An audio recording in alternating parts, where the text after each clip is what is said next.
saya Anneke bersama program Wanita Berpengharapan hadir lagi di ruang dengar Anda. Dan kami ingin berbagi informasi dan wawasan juga motivasi yang bermanfaat bagi kehidupan Anda setiap hari. Di bagian pertama acara ini, saya akan berbagi wawasan yang berkaitan dengan kesehatan, wanita, dan autoimun. Dan di bagian kedua nanti, menyembuhkan luka hati adalah siraman rohani dan juga nasihat yang akan disampaikan oleh Ibu Eti Rahmawati. Selamat mengikuti.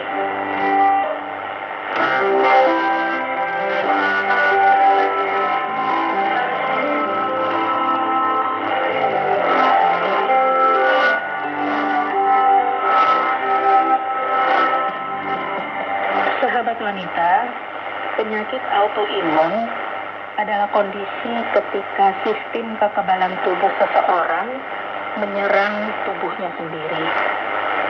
Ada lebih dari 80 penyakit yang digolongkan penyakit autoimun. Beberapa penyakit diantaranya punya gejala yang mirip, seperti lelah, nyeri otot, dan demam. Normalnya, sistem kekebalan tubuh berfungsi untuk menjaga tubuh dari serangan organisme asing seperti bakteri atau virus. Ketika terserang organisme asing, sistem kekebalan tubuh akan melepas protein yang disebut antibodi untuk melawan dan mencegah terjadinya penyakit. Akan tetapi pada penderita penyakit autoimun, sistem kekebalan tubuh menganggap sel tubuh yang sehat sebagai zat asing. Akibatnya, antibodi yang dilepaskan sistem kekebalan tubuh menyerang sel-sel sehat itu. Jadi gampangnya, autoimun itu gangguan ketika sistem kekebalan tubuh justru menyerang sel yang sehat. Sekali lagi, tercatat ada sekitar 80 jenis penyakit autoimun dengan gejala yang sama. Beberapa di antaranya terbilang lebih sering menyerang wanita. Memang benar, wanita punya tingkat antibodi yang lebih tinggi dibandingkan pria. Dan antibodi juga dikaitkan dengan sebagian besar penyakit autoimun. Semakin tinggi antibodinya, kecenderungan terserang autoimun juga lebih besar. Penyakit autoimun terjadi kalau sistem kekebalan tubuh menyerang sel-sel sehat dalam tubuh. Ini ironis sebenarnya, karena sistem kekebalan tubuh seharusnya menjadi benteng pelindung bagi tubuh dalam menghadapi penyakit. Tapi kalau sel-sel sehat ini saling menyerang, maka terjadilah yang namanya gangguan autoimun itu. Untuk mendiagnosa penyakit autoimun, dokter akan melakukan tanya jawab seputar gejala dan riwayat kesehatan pasien, serta role penyakit di dalam keluarga pasien. Selanjutnya, dokter akan melakukan pemeriksaan fisik secara menyeluruh. Tidak mudah bagi dokter untuk mendiagnosa penyakit autoimun. Meskipun setiap penyakit autoimun punya ciri khas, tapi gejala yang muncul bisa sama. Oleh karena itu, dokter biasanya akan melakukan pemeriksaan penunjang. Ada yang namanya tes ANA atau anti-nuklir antibody. Ini untuk mengetahui aktivitas antibodi yang menyerang tubuh. Ada tes autoantibody. Ini untuk mendeteksi karakteristik antibodi dalam tubuh. Ada juga tes darah lengkap. Ini untuk menghitung jumlah sel darah merah dan sel darah putih. Ada juga yang namanya tes C-reaktif protein. Ini untuk mendeteksi peradangan dalam tubuh. Ada juga tes sedimentasi eritrosit. Ini untuk mengetahui tingkat keparahan peradangan yang terjadi di dalam tubuh. Sekalipun namanya gangguan autoimun, tapi ada nama penyakit yang berbeda-beda tergantung sel-sel sehat di bagian mana yang terserang. Dan ada beberapa gangguan autoimun yang lebih banyak menyerang wanita. Ada celiac disease.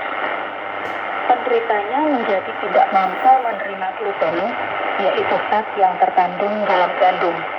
Sahabat wanita, saya berharap gangguan autoimun tidak Anda alami, bahkan Anda bisa mencegah gangguan ini. Sesaat lagi Ibu Eti Rahmawati akan menambahkan siraman rohani tentang menyembuhkan luka hati. Silakan menyimaknya sesudah sebuah lagu berikut ini.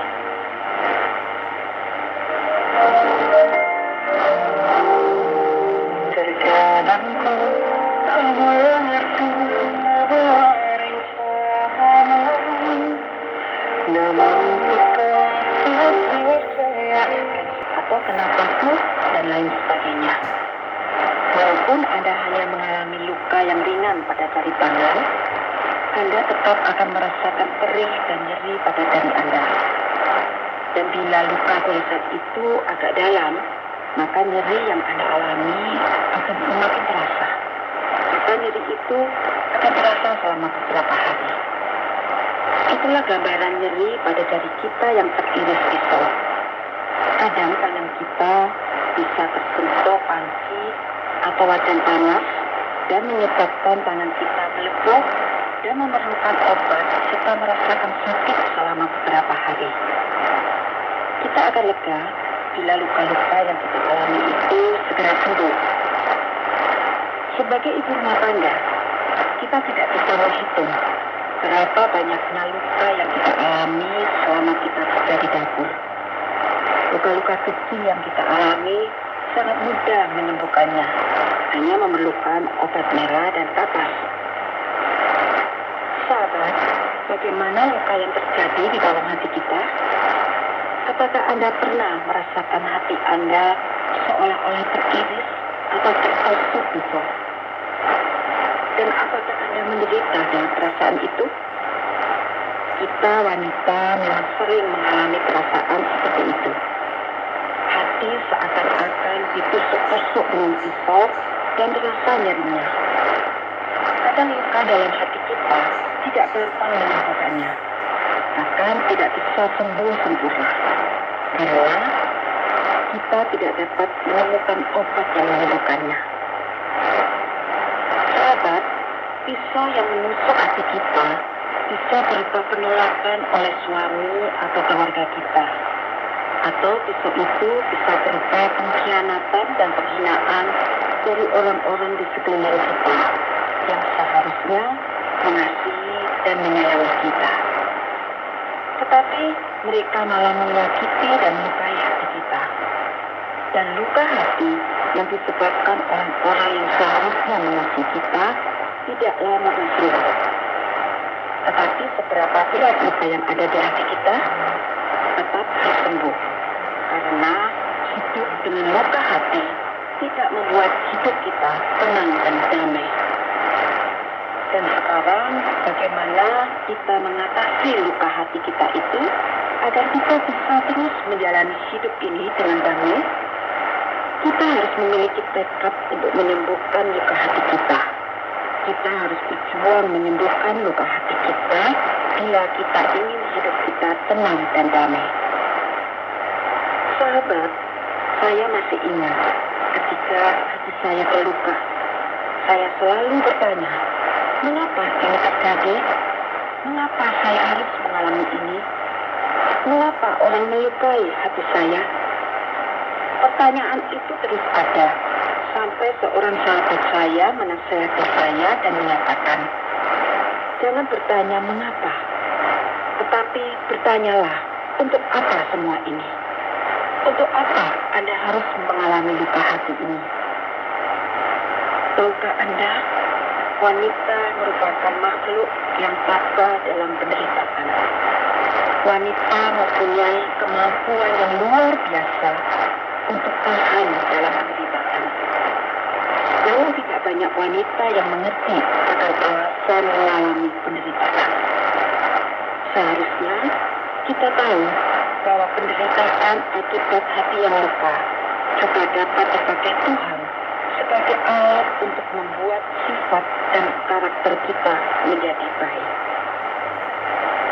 Penderitaan dan rasa nyeri di hati yang kita alami bisa menjadi alat untuk menyucikan hati kita dari rasa dendam, benci, dan lain-lain.